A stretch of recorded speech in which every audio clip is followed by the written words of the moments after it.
Please join me in prayer as we pray for Jeff, who's about to deliver our message. Lord God, for this season, we thank you that we have a time of year where we can remember your incarnation. We remember you just coming to earth and living our life with us. Lord, as Jeff prepares to give us your words, and as he prepares to just speak from your Spirit, I pray that you flow freely through him. Lord, may you be glorified in everything that is said and done. Amen.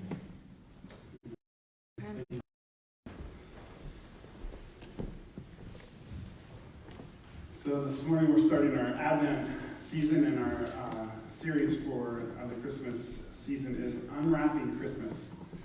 And we thought this year we would take an honest look at Christmas. We like to wrap it up in little bows and poinsettias and Christmas lights. But behind all that, oftentimes there's stuff. And the reality is God loves all our stuff. He loves us and all the mess that we have in our lives. And so this season, we don't want to pretend it's not there. We want to engage it and see how and what it really means that Emmanuel, God, is with us in the midst of all of that stuff. And so I thought, let's first look at a beautiful family Christmas portrait. Right? Isn't this, pretty? The mom and the dad and the 1.5 kids. Just kidding. I wonder how many shots it took to get this one. Because before this, the dog was eating a tree. Somebody was complaining about having to go to the bathroom. And so generally, this is what reality really looks like. Yep. Right? Or maybe more apropos, this is the Christmas season.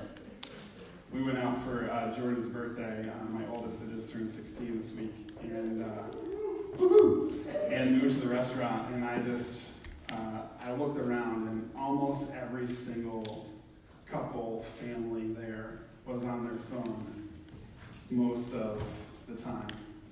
And we were at the beginning doing some stuff, but then we have a policy, no phones allowed, and we sit and we spend time together.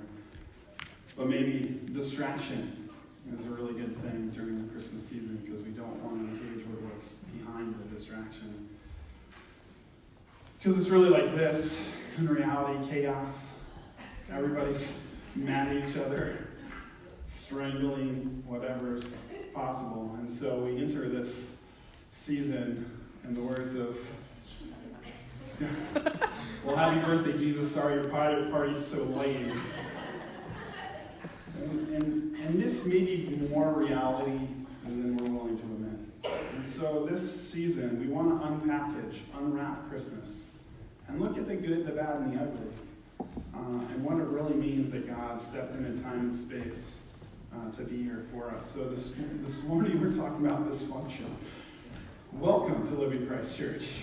We're talking about dysfunction this morning. So what is a dysfunctional family? A dysfunctional family, a family with multiple internal conflicts, is one way of looking at it. Sibling rivalries, parent-child conflicts, domestic violence, mental illness, single-parent homes. All these can be the results, can result in a dysfunctional family, or external conflicts, alcohol, drug abuse, extramarital affairs, gambling, unemployment, influences that affect the basic needs of the family unit. These are some of the things that maybe we run into in regards to a dysfunctional family. And these are some of the causes that I found.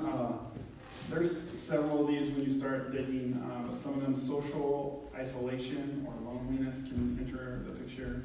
Development or behavioral disorders, being extremely self-critical, low self-esteem, development of mental health issues such as anxiety and depression, and difficulty expressing thoughts and feelings. All these can be the result of growing up in a dysfunctional family. And at this point, most of us are raising our hands internally. We don't necessarily even know what a healthy family is. And maybe God bless you. We need you in this world to love on the rest of us. But this morning, as we look at what it means to be a dysfunctional family, we have to look at the family tree of Jesus. It is full of all kinds of dysfunction. And so open up your Bibles, if you would, to Matthew chapter 1. Matthew chapter 1.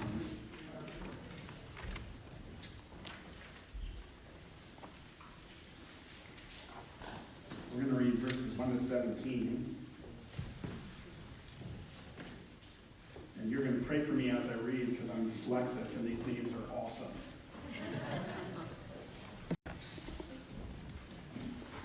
It is page 783 on the pew Bibles in front of you. If you have your own Bible, that's great. Matthew chapter 1. Oftentimes the title is The Genealogy of Jesus the Messiah. And so we're going to read his genealogy this morning. You didn't know you were coming to the genealogy class, did you? There we go. This is the genealogy of Jesus, the Messiah, the son of David, the son of Abraham. Abraham was the father of Isaac, Isaac the father of Jacob, Jacob the father of Judah and his brothers, Judah the father of Perez and Zerah, whose mother was Tamar. Perez was the father of Hezron, and Hezron the father of Ram. Ram the father of Abinadab, Abinadab the father of Nahshon, Nahshon the father of Solomon, Solomon the father of Boaz, whose mother was Rahab. Boaz the father of Obed, whose mother was Ruth, Obed the father of Jesse, and Jesse the father of King David.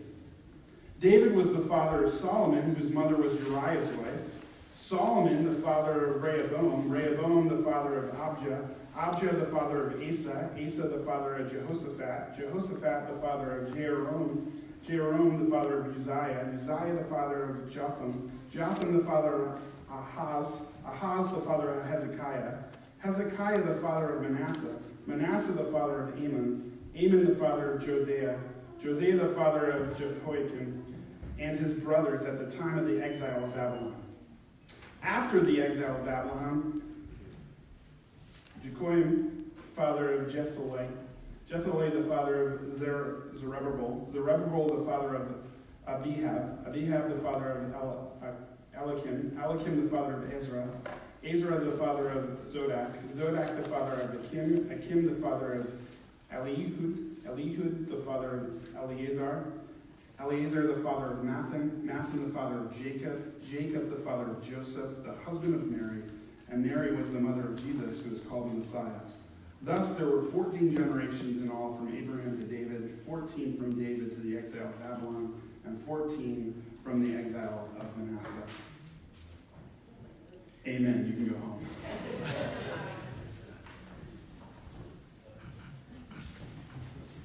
It only took me 43 years to get that down. Okay. And that's a genealogy. And when we look at just names on a page and don't know the full context of what's going on, we can just read right past and go, yay, God. Thank you for sending the Messiah. But God, who was rich in mercy, had his family lineage very, very powerful. And so I just want to look at a couple of these on the list here. Just a handful of some of the people on the list of Jesus' lineage. And just look at the dysfunction that goes on. Abraham was a liar. Multiple times he lied about his wife so that he wouldn't be killed. Anytime it came to something to do with danger or himself, he lied. When God told him that he would be the father of a marvelous, righteous generation, he did not fully obey and took on a second wife, a concubine, so that he could have a child. And ultimately that child grew up, and the two sons are battling to this day. Jacob was another liar. He lied about his birth. He lied to his own dad so that he could steal his brother's birthright. He stole what should have been his brother's. Judah, literally with his brothers, sold one of his brothers into slavery. Imagine how family dinners would be after that. Hey, remember that time we sold Joseph? Isn't that so funny? Isn't that awesome? High five me. This is the lineage of Rahab. Rahab was a prostitute, selling her body to every person that came through the town of Jericho. David was an adulterer and a murderer. He literally stole somebody else's wife while he was off at war. And then brought him home because the woman got pregnant with David's child. Got him drunk to try to get him to sleep with his wife. And he refused because he was a righteous man. So David put him at the front of the battle so he would die. This is the lineage of Jesus. Not to be outdone by his son Solomon, who had 300 wives and 700 concubines. How do you even get together for a family meal when there's 700 concubines and 300 wives? 1,000 spouses. That's one wife for every day of the year for almost 3 years. What was this man thinking? I struggle with one. 1,000. What is it? But don't be a husband of many wives. So Solomon goes, okay, all right, I'll take on 1,000. This is the lineage of the Messiah. So if you're feeling this morning like you come from a dysfunctional family, you are in very, very good company. Oftentimes we live out our dysfunction in everyday lives. It manifests, right? In my home growing up, my mom was Miss Hospitality. Like, the more the merrier. We were constantly pulling in people for all different kinds of meals. There was always somebody we didn't recognize showing up for Christmas that my mom roped in, and that was a good thing. But out of that, times can cause dysfunction amongst us, right? We build up complexes and frustrations because our mom cares about people. Well, I feel like I got both of those complex issues that manifest in my life.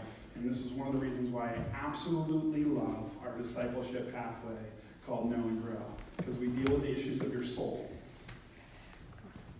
So in the Christmas holiday, I love everything about it. I like throwing big meals, and the dilemma is everything has to be just right. I like things to go smooth. I like no problems. I want everybody well fed. I want people to laugh. I want them to cry. I want them to come back. And so we invited 4 of the West Coasters slash Southerners slash people that didn't have a place to go after they served here at our Thanksgiving meal over to our house. And so I get up early in the morning. I do the turkey. I'm the cook, so I do all that stuff, and I have like a system. And every time my wife came into the room, kitchen, which is my domain, something got moved.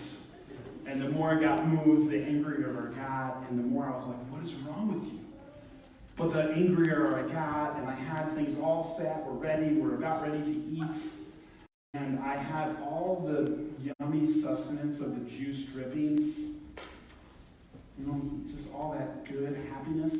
I put that in a container because I wanted people to be able to use that if they wanted. Because I had almost 2 pounds of butter on my turkey.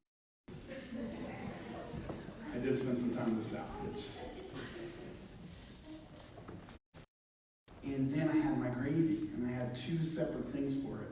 And my wife is moving stuff around, had my container ready for the au jus, and I filled it up, and my wife came into the room, and she thought it was the gravy boat, and so she grabs it and goes like this to bring it over to the gravy, and so the au jus grease just goes all over the floor.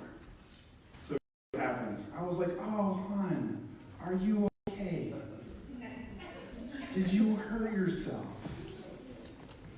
No, out of my mouth is, what is wrong with you? And I'm screaming at my spouse.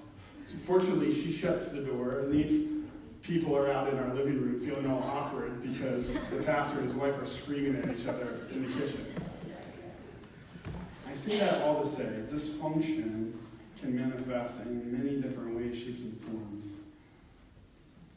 And I'm not exempt. I have a pastor title.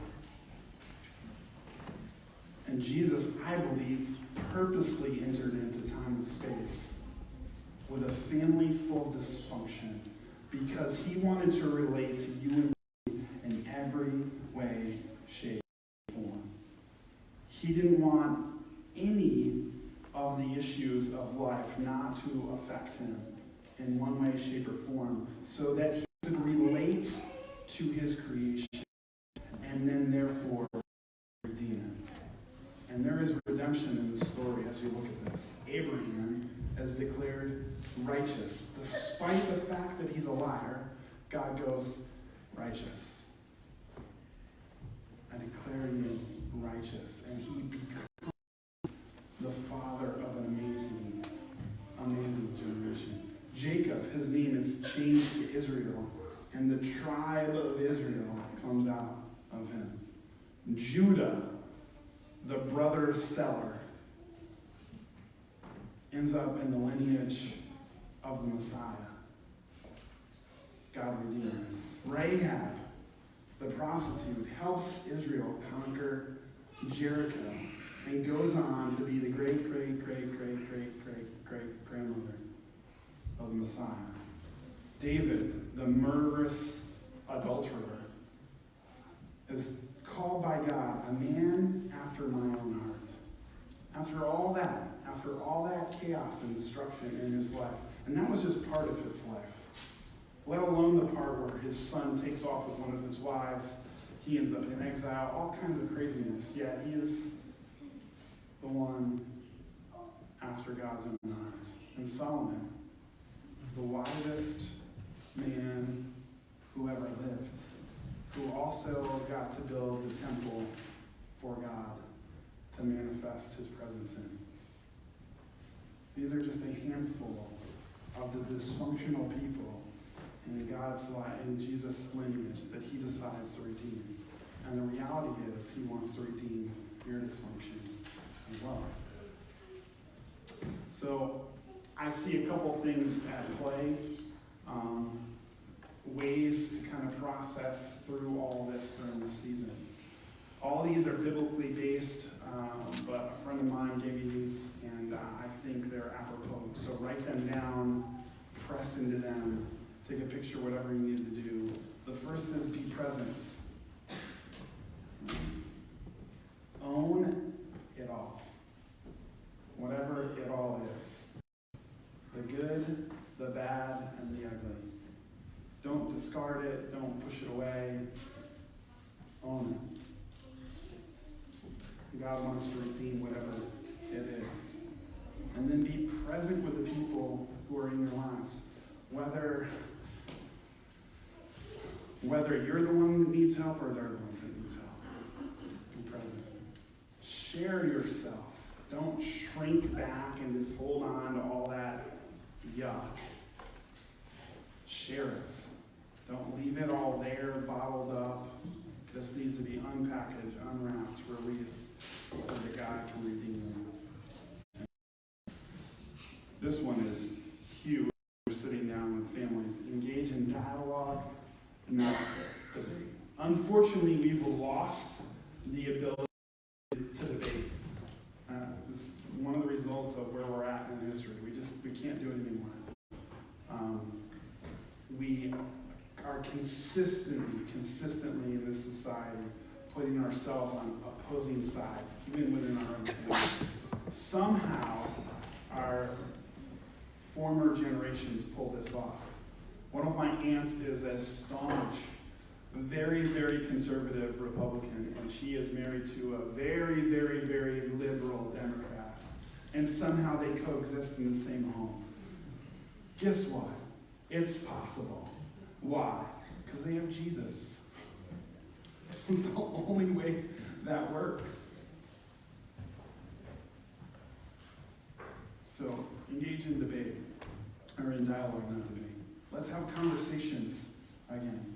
Let's converse. Let's listen to one another instead of jumping to proving my point next. And we'll begin to kill this thing called dysfunction. Practice self-care. I know this seems like a self-help book right now, and I'm really sorry, but these are all biblical things. There's all kinds of stuff in Scripture about taking care of yourself. One of the reasons why God created for 6 days and then took a rest on the seventh. You need to take care of your physical self. So practice Sabbath. The God of the universe did it, and he didn't even need to because he was God. But he did it to model it for us. Take care of yourselves. I like to say we are all full of wells. Spiritual, emotional, mental, physical wells. And when one of those wells is low, the rest of them are affected. That's why we have this thing called hangry. Right? So let's take care of self-care. And probably the most important of them all, yield control to the Holy Spirit. Jesus, who was rich in mercy, who died for you and for me, after living a sinless life, sent us his Spirit, the Holy Spirit, to guide and direct us in all truth. He did this because he knew that we could not live without him. The more we yield to his Spirit, the less of our dysfunction manifests, and we begin to look more like him, and the world gets to experience him. So in this season of Advent and Christmas, as we unpackage it, as we look at all of the dysfunction, all the chaos, we enter into a season where we can celebrate fully when everything is open and laid bare before our Creator. Because he knows it all anyways and wants into our experience. So let's unpackage it and let him be a part of this, so that when December 25th rolls around and we celebrate his birth, we can truly do it with joy. Let me pray for you. Lord Father, I just thank you. I thank you that despite all the dysfunction, all the stuff in our lives, that you still loved us and still sent your Son to experience this life with us. Lord, I pray for every single person sitting here online. Lord, I pray your Spirit's presence and power over them. I pray that you would fill them to a measure beyond full. That you allow them to know that they are loved by you, despite whatever it is. I pray this in the name of Christ Jesus. Amen.